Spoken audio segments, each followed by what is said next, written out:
Students, पहले हमने cost of good manufactured statement और cost of good sold statement को हमने कम्प्लीटली कवर किया है।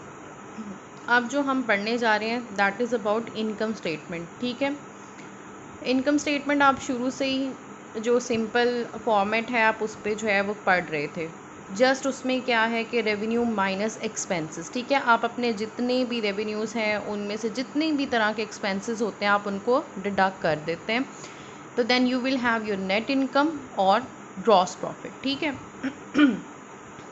बट इसके अंदर जब हम मैनेजरियल अकाउंट्स की तरफ पढ़ते हैं तो हमारा वास्ता दो तरह की स्टेटमेंट से पड़ता है।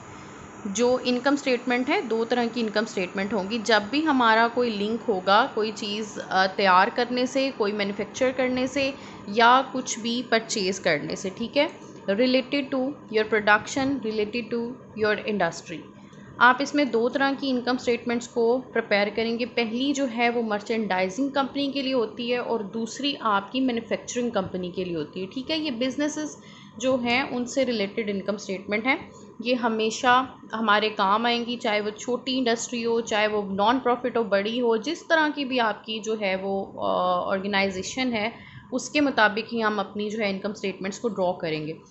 तो इनको फिर देखते हैं वन बाय वन ये हैं क्या। पहले तो आपने मर्चेंडाइजिंग कंपनी की तरफ जो है वो मूव करना है कि मर्चेंडाइजिंग कोई कंपनी होगी उसमें किस किस्म की जो है ना इनकम स्टेटमेंट होगी। मर्चेंडाइजिंग कौन सी जो है आपके पास कंपनी है? मर्चेंडाइजिंग आपके पास वो कंपनीज होती हैं जो अपने जो प्रोडक्ट हैं उनको रीसेल करते हैं। ठीक है, जो उन्होंने पहले से ही किसी सप्लायर से ख़रीदे होते हैं, जैसे कि अमेज़ोन पे होते हैं या फिर आपके कोई जो है वॉलमार्ट हो गया, कुछ भी तरह के होते हैं, रिटेलर्स हो गए, कुछ भी पहले से ख़रीदे होते हैं उनको दोबारा जो है सेल आउट करते हैं। ठीक है, वो मर्चेंडाइजिंग में सारा आपका रिलेट होगा। ठीक है, यहाँ पे एक जो आपकी बुक है उसमें भी मेंशन है कि the cost of merchandise inventory purchase from outside suppliers during the period. एक मखसूस मुद्दत के दौरान आप अपने बाहर के जो सप्लायर्स होते हैं, सेलर्स होते हैं, उनसे आप अपने प्रोडक्शन को ख़रीदते हैं और फिर उसको रीसेल करते हैं अपने स्टॉक को। ठीक है, इसका एक बेसिक फॉर्मेट है, हम उसको भी जो है वो कंसीडर करेंगे। पहले हम थोड़ा सा इसमें डिफरेंस देख लें जो मैन्युफैक्चरिंग कंपनी का डिफरेंस है। अब मैन्युफैक्चरिंग नाम से ही ज़ाहिर है जो चीज़ें प्रोडक्शन जो है वो जो तैयार करती हैं ऐसी कंपनीज। ठीक है, इसमें क्या है जी, यहाँ पे आप देख सकते हैं the manufacturing cost associated with the gross with the goods that were finished during the period. ऐसी आपकी जो कॉस्ट आपको लागत पड़ती है आपकी चीज़ों की तैयारी में, जो आप उनको स्टार्टिंग से लेकर एंडिंग के मराहिल तक जब उनको तैयार कर लेते हैं उस पे जो कॉस्ट आती है वो आपकी मैन्युफैक्चरिंग कहलाएगी। ठीक है, यानी आपने रॉ मटेरियल से लेकर आपने उसे प्रोसेस में लेकर आने से लेकर जब वो माल तैयार हो जाएगा उसे मार्केट में बेचने तक की जो आपकी इनकम स्टेटमेंट जिन कंपनीज़ की होगी वो मैन्युफैक्चरिंग कहलाएगी। ठीक है, थोड़ा सा हम इसमें जो है मामूली सा हम जो डिफरेंस है उसको हम स्टडी करेंगे। वो क्या है, यहाँ पे मैंने ऐसे मेंशन किया है कि जो आपकी फिनिश क्या बेसिक जो है वो डिफरेंस होता है आपकी आम जो सर्विसेज कंपनीज़ हैं उनकी इनकम स्टेटमेंट में और जो आपकी मर्चेंडाइजिंग और जो ट्रेडिंग कंपनीज़ हैं उनकी इनकम स्टेटमेंट में क्या खासा जो है डिफरेंस होता है। पहली तो जी बात है कि जो मर्चेंडाइजिंग का और मैं पहले मैन्युफैक्चरिंग का थोड़ा सा डिफरेंस आपको क्लियर कर दूं।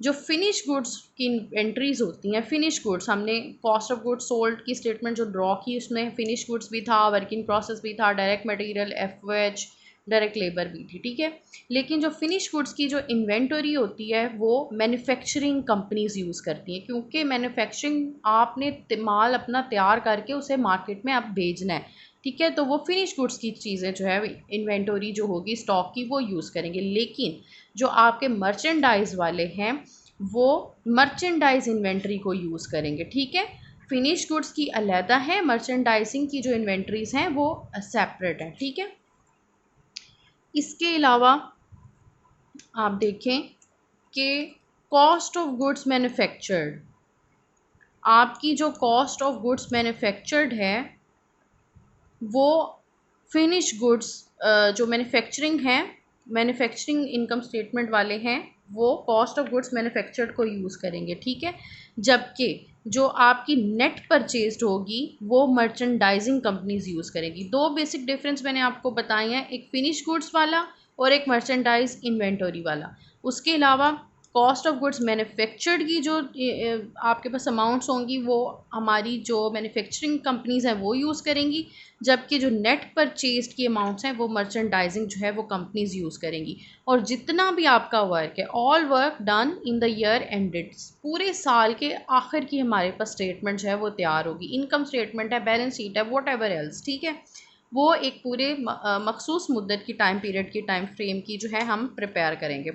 आपकी जो नॉर्मल ट्रेडिंग कंपनीज़ होती हैं, सर्विसेज कंपनीज़ होती हैं, जैसे कि जो अपना टाइम, अपनी स्किल्स जो है वो सेल आउट कर रही होती हैं, जैसे कि आपके टीचर्स, डॉक्टर्स हॉस्पिटल्स में, या कोई भी आपकी सर्विसेज है, कुछ भी हो सकता है, काउंसलिंग वगैरह, उनकी सिंपल स्टेटमेंट है बेसिक, जो आपको पता ही है, revenue minus expenses, then you have net income या फिर आपका ग्रॉस प्रॉफिट। लेकिन इसमें जो इन्वेंटरी होगी वो मिसिंग होगी, वो नहीं यूज़ करते हम, ठीक है। अब हम दोबारा से अपने फॉर्मेट की तरफ मूव करेंगे।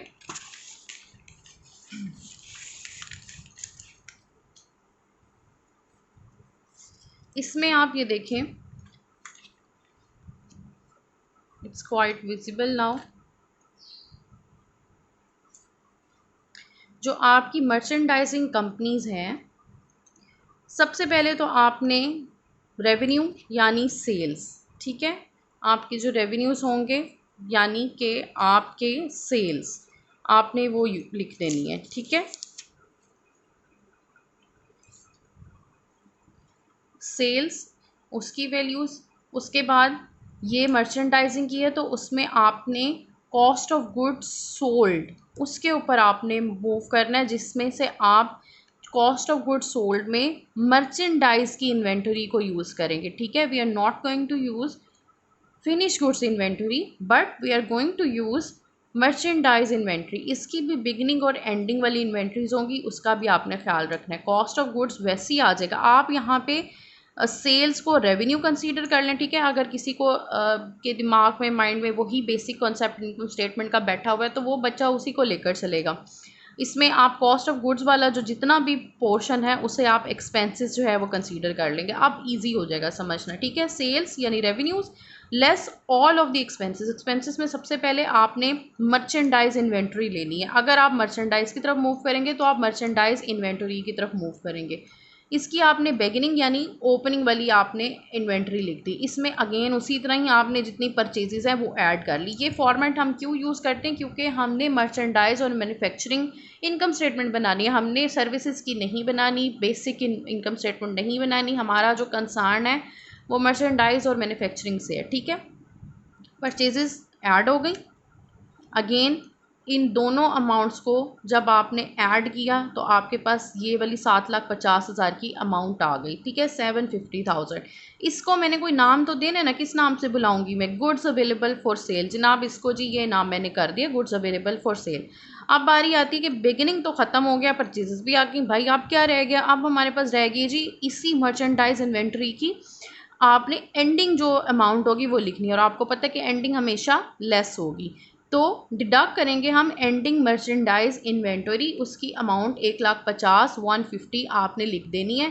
सेम अगेन वो प्लस हो रही थी, इसको आपने वो ऐड हो रही थी, इसको आपने माइनस कर देना है, ठीक है।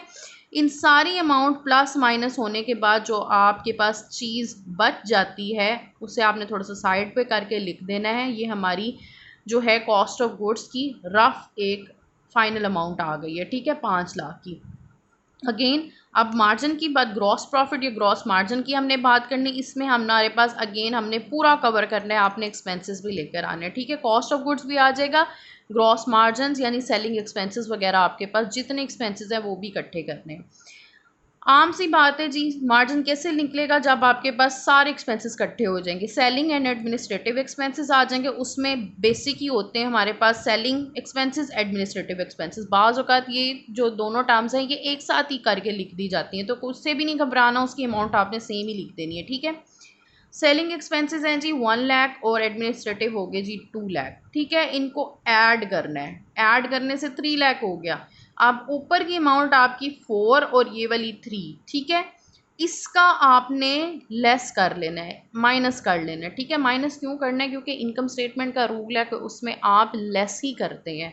जब आप रेवेन्यू माइनस एक्सपेंसेस करेंगे तो ही आपके पास कोई इनकम या प्रॉफिट रिसीव होगा ना, क्योंकि आपने अपना टोटल जो है वो देखना है कि कितना बच रहा है सारे एक्सपेंसेस वगैरह निकाल के टोटल, तो वो लेस करने से ही बचेगा ना। अब लेस कर दिया तो 1 लाख आपके पास अमाउंट आ गया। अब ये प्लस की अमाउंट है तो ये आपका नेट ऑपरेटिंग इनकम है, ये प्रॉफिट ही है 1 लाख। आपने ऊपर की कमाई जो है वो काफ़ी अच्छी आपके पास आ गई है। ये बेसिक इसका एक कॉन्सेप्ट है। अगेन मर्चेंट मैन्युफैक्चरिंग की तरफ मूव करेंगे, ये भी बहुत ईजी है, बहुत ज़्यादा ईजी है ये। अब इसमें क्या है, मैन्युफैक्चरिंग में जब हम मूव करेंगे तो अगेन वही सेल्स या रेवेन्यू, उसकी अमाउंट आपने साइड पे लिखते हैं। बाज़ अवक़ात ज़रूरी नहीं है कि साइड पे लिखें, इधर लिखें, ये समझ आने के लिए पहले आपने क्लियर होना है कि आपको फॉर्मेट की समझ आ भी गई है। फिर जब एक किसी चीज़ में स्किलफुल हो जाते हैं तो आप उसे इधर उधर नहीं लिखते, आप पूरा एक जो है कॉलम के अंदर ही सारी अमाउंट्स लिख के तो आप उसे ऐड प्लस माइनस कर लेते हैं। जब आप जो है बहुत समझते हैं कि हाँ जी हम आप इसमें परफेक्ट हो गए। जब तक परफेक्शन नहीं है तब तक प्रैक्टिस करना ज़रूरी है, प्रैक्टिस नहीं होगी तो परफेक्शन नहीं आएगी, ठीक है। अच्छा जी, sales again cost of goods sold में वहाँ हमने मर्चेंडाइजिंग की थी, यहाँ पे मैन्युफैक्चरिंग है। तो मैन्युफैक्चरिंग में तैयारशुदा माल हम यूज़ करते हैं, तो उसमें हमने फिनिश गुड्स की इन्वेंटरी यूज़ करनी है। फिनिश गुड्स की इन्वेंटरी का बिगनिंग, उसमें आपने वहाँ परचेजेस ऐड की थी, यहाँ पे आपने cost of goods manufactured add करना है, ठीक है।